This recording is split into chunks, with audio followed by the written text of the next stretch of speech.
Section 1. Hello, Tourist Information Centre. Mike speaking. How can I help you? Oh, hi. I wanted to find out about cookery classes. I believe there are some one-day classes for tourists.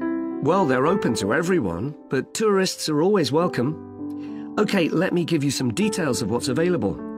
There are several classes. One very popular one is at the food studio. OK. They focus on seasonal products, and as well as teaching you how to cook them, they also show you how to choose them. Right, that sounds good. How big are the classes? I'm not sure exactly, but they'll be quite small. And could I get a private lesson there? I think so. Let me check. Yes, they do offer those. Though, in fact, most of the people who attend the classes find it's a nice way of getting to know one another. I suppose it must be, yes. And this company has a special deal for clients where they offer a discount of 20% if you return for a further class. OK, but you said there were several classes. That's right. Another one you might be interested in is Bond's Cookery School. They're quite new. They just opened 6 months ago, but I've heard good things about them. They concentrate on teaching you to prepare healthy food, and they have quite a lot of specialist staff. So, is that food for people on a diet and things like that? I don't know if I'd be interested in that. Well, I don't think they particularly focus on low-calorie diets or weight loss. It's more to do with recipes that look at specific needs, like including ingredients that will help build up your bones and make them stronger, that sort of thing. I see. Well, I might be interested. I'm not sure. Do they have a website I could check? Yes. Just key in the name of the school, it'll come up. And if you want to know more about them, every Thursday evening they have a lecture at the school. It's free, and you don't need to book or anything. Just turn up at 7:30. And that might give you an idea of whether you want to go to an actual class. OK, there's one more place you might be interested in. That's got a rather strange name. It's called the Aretsa Centre. That's spelled A-R-R-E-T-S-A. OK. They've got a very good reputation. They do a bit of meat and fish cookery, but they mostly specialise in vegetarian dishes. Right. That's certainly an area I'd like to learn more about. I've got lots of friends who don't eat meat. In fact, I think I might have seen that school today. Is it just by the market? That's right. So they don't have any problem getting their ingredients. They're right next door.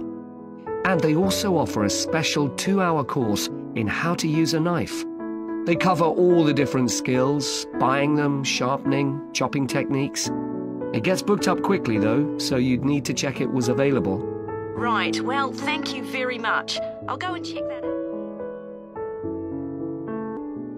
out. Section 2. Good evening, everyone. My name's Phil Sutton, and I'm chairman of the Highways Committee. We've called this meeting to inform members of the public about the new regulations for traffic and parking we're proposing for Granford. I'll start by summarising these changes before we open the meeting to questions. So, why do we need to make these changes to traffic systems in Granford? Well, we're very aware that traffic is becoming an increasing problem. It's been especially noticeable with the increase in heavy traffic while they've been building the new hospital. But it's the overall rise in the volume of traffic of all kinds that's concerning us. To date, there's not been any increase in traffic accidents, but that's not something we want to see happen, obviously. We recently carried out a survey of local residents, and their responses were interesting. People were very concerned about the lack of visibility on some roads due to cars parked along the sides of the roads. We'd expected complaints about the congestion near the school when parents are dropping off their children or picking them up. But this wasn't top of the list, and nor were noise and fumes from trucks and lorries, though they were mentioned by some people. We think these new traffic regulations would make a lot of difference, but we still have a long way to go. We've managed to keep our proposals within budget, just so they can be covered by the council. But of course it's no good introducing new regulations if we don't have a way of making sure that everyone obeys them. And that's an area we're still working on with the help of representatives from the police force. OK, so this slide shows a map of the central area of Granford with the High Street in the middle and School Road on the right. Now, we already have a set of traffic lights in the High Street at the junction with Station Road, but we're planning to have another set at the other end at the School Road junction to regulate the flow of traffic along the High Street. We've decided we definitely need a pedestrian crossing. We considered putting this on School Road just outside the school, but in the end we decided that could lead to a lot of traffic congestion. So we decided to locate it on the High Street, crossing the road in front of the supermarket. That's a very busy area, so it should help things there. We're proposing some changes to parking. At present, parking isn't allowed on the High Street outside the library, but we're going to change that and allow parking there, but not at the other end of the High Street near School Road. There'll be a new no parking sign on School Road just by the entrance to the school, forbidding parking for 25 metres. This should improve visibility for drivers and pedestrians, especially on the bend just to the north of the school.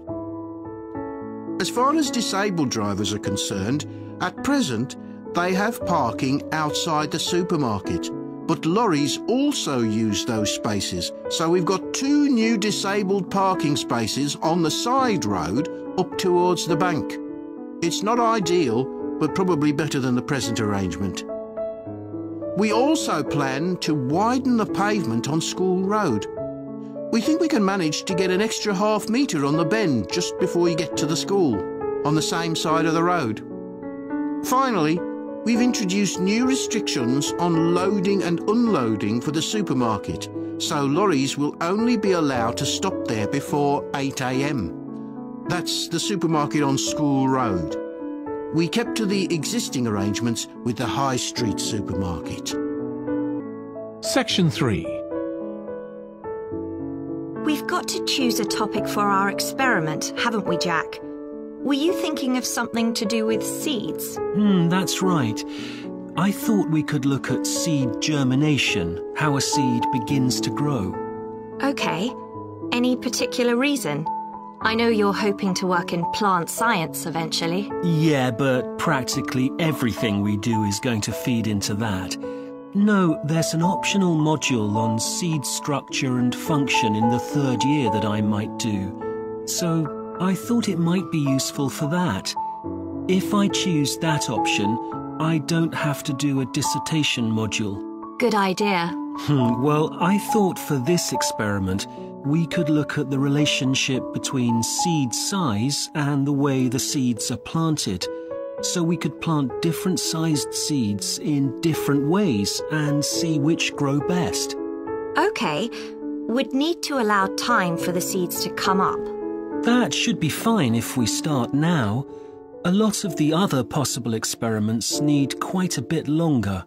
So that'd make it a good one to choose. And I don't suppose it'd need much equipment. We're not doing chemical analysis or anything. Though that's not really an issue. We've got plenty of equipment in the laboratory. Yeah, we need to have a word with the tutor if we're going to go ahead with it, though. I'm sure our aim's okay. It's not very ambitious, but the assignment's only 10% of our final mark, isn't it? But we need to be sure we're the only ones doing it. Yeah, it's only 5% actually, but it'd be a bit boring if everyone was doing it. Did you read that book on seed germination on our reading list? The one by Graves? I looked through it for my last experiment, though it wasn't all that relevant there. It would be for this experiment, though. I found it quite hard to follow. Lots about the theory, which I hadn't expected. Yes, I'd been hoping for something more practical. It does include references to the recent findings on genetically modified seeds, though. Yes, that was interesting. I read an article about seed germination by Lee Hall. About seeds that lie in the ground for ages and only germinate after a fire. That's the one. I knew a bit about it already, but not about this research. His analysis of figures comparing the times of the fires and the proportion of seeds that germinated was done in a lot of detail. Very impressive. Was that the article with the illustrations of early stages of plant development? They were very clear. I think those diagrams were in another article. Anyway, shall we have a look at the procedure for our experiment? We'll need to get going with it quite soon. Right. So the first thing we have to do is find our seeds. I think vegetable seeds would be best, and obviously they mustn't all be the same size. So how many sorts do we need? About 4 different ones? I think that would be enough. There'll be quite a large number of seeds for each one. Then for each seed, we need to find out how much it weighs and also measure its dimensions. And we need to keep a careful record of all that. That'll be quite time-consuming. And we also need to decide how deep we're going to plant the seeds. Right on the surface, a few millimeters down, or several centimeters. Okay, so then we get planting. Do you think we can plant several seeds together in the same plant pot? No, I think we need a different one for each seed. Right. And we'll need to label them. We can use different coloured labels. Then we wait for the seeds to germinate. I reckon that'll be about 3 weeks, depending on what the weather's like. Then we see if our plants have come up and write down how tall they've grown. Then all we have to do is look at our numbers and see if there's any relation between them. That's right. So then... Section 4. Hi. Today we're going to be looking at animals in urban environments. And I'm going to be telling you about some research on how they're affected by these environments. Now, in evolutionary terms, urban environments represent huge upheavals, the sorts of massive changes that usually happen over millions of years. And we used to think that only a few species could adapt to this new environment. One species which is well known as being highly adaptable is the crow, and there have been various studies about how they manage to learn new skills. Another successful species is the pigeon, because they're able to perch on ledges on the walls of city buildings, just like they once perched on cliffs by the sea. But in fact, we're now finding that these early immigrants were just the start of a more general movement of animals into cities, and of adaptation by these animals to city life. And one thing that researchers are finding especially interesting is the speed with which they're doing this. We're not talking about gradual evolution here. These animals are changing fast. Let me tell you about some of the studies that have been carried out in this area. So, in the University of Minnesota, a biologist called Emily Snellrud and her colleagues looked at specimens of urbanized small mammals such as mice and gophers that had been collected in Minnesota and that are now kept in museums there. And she looked at specimens that had been collected over the last 100 years, which is a very short time in evolutionary terms. And she found that during that time, these small mammals had experienced a jump in brain size when compared to rural mammals. Now, we can't be sure this means they're more intelligent, but since the sizes of other parts of the body didn't change, it does suggest that something cognitive was going on. And Snellrud thinks that this change might reflect the cognitive demands of adjusting to city life, having to look in different places to find food, for example, and coping with a whole new set of dangers. Then over in Germany, at the Max Planck Institute, There's another biologist called Katerina Miranda who's done some experiments with blackbirds living in urban and rural areas. And she's been looking not at their anatomy, but at their behavior. So, as you might expect, she's found that the urban blackbirds tend to be quite bold. They're prepared to face up to a lot of threats that would frighten away their country counterparts.